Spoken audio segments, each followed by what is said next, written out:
समझने नहीं देती सियासत हमको सच्चाई, कभी चेहरा नहीं मिलता, कभी दर्पण नहीं मिलता। ये अज्ञात का शेर मैं इसलिए पढ़ रहा हूँ कि सियासत एक ऐसी चीज है, एक ऐसा उधेड़ बुन का जाल है जो आपको सच्चाई समझने नहीं देती। अज्ञात ने बहुत पहले बहुत सही लिखा था। महाराष्ट्र की राजनीति में बड़ा भूचाल सा है।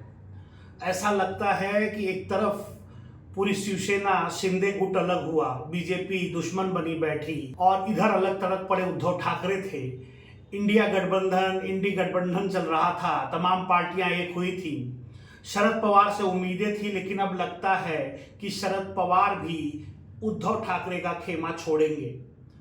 इशारों में सुप्रिया सुले ने बात तो कुछ ऐसी कही है।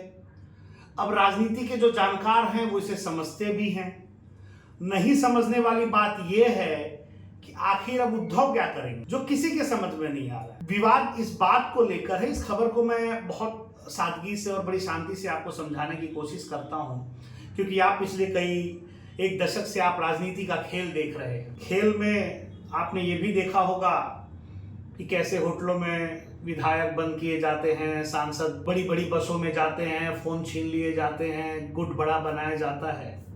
आइए खबर की तरफ आपका ध्यान खींचूं कि सुप्रिया सुले शरद पवार की बेटी हैं, कार्याध्यक्ष हैं राष्ट्रवादी कांग्रेस पार्टी की, और अभी 131वें संशोधन विधेयक का समर्थन कर रही है। अब ये संशोधन है क्या? संशोधन ये है, सरकार ये चाहती है कि ये जो लोकसभा की सीटें हैं, इन सीटों को जो है 543 सीटें जो है इनको बढ़ाया जाए और उनकी जो संख्या है वो बढ़ाकर 850 कर दी जाए, 850 के तकरीबन कर दी जाए। अब इसमें खेल ये होगा, सरकार ये कह रही है कि जनसंख्या के आधार पर लोकसभा सीट बनाई जाए।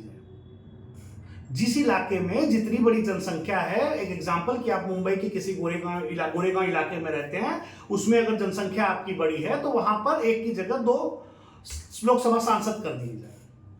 मतलब क्षेत्रफल तो नहीं कह सकते, लेकिन एक तरह से यह कहा जा सकता है कि जिस तरह से जनसंख्या के आधार पर जो है वो तादाद बढ़ानी चाहिए और लोकसभा के जो मेंबर उन्हें बढ़ाया जाए। 850 543 से जो है 850 लोकसभा कुल सांसदों को बढ़ाया जाए।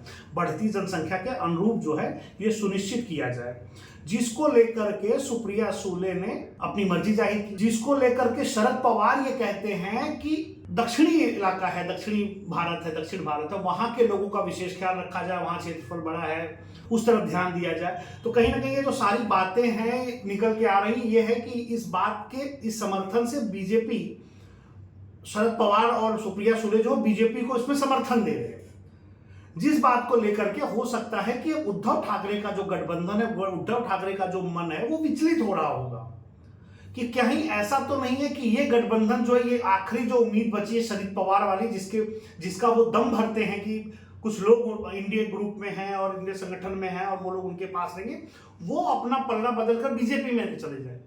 क्योंकि आप जानते हैं कि बीजेपी शाम दाम दंड भेद इस तरह के कई रास्ते अपनाती है अपना दल बढ़ाने के लिए।